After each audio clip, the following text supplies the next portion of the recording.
এবার মাংসটা আমি 1 ঘন্টা মতো রেস্টে রেখে দিব। আমরা ছাদে চলে আসলাম, এখন রান্না শুরু করে দিব, তোমরা দেখতে থাকো। এবার আমি চুলাতে কড়াইটা দিয়ে দিচ্ছি। পেঁয়াজটা আমার মোটামুটি ভাজা হয়ে গিয়েছে। এবার আমি ম্যারিনেট করে রাখা এই যে মাংসটা, সেই মাংসটা আমি এবার কড়াইতে দিয়ে দেব।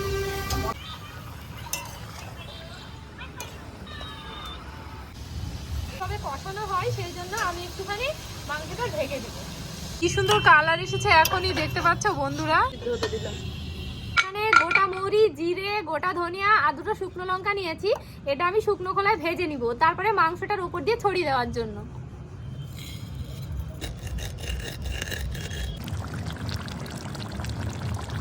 সুন্দরভাবে রান্না হয়ে গিয়েছে। তো বন্ধুরা, আজকের রেসিপিটা তোমাদের কেমন লেগেছে অবশ্যই কমেন্ট করে জানাবে।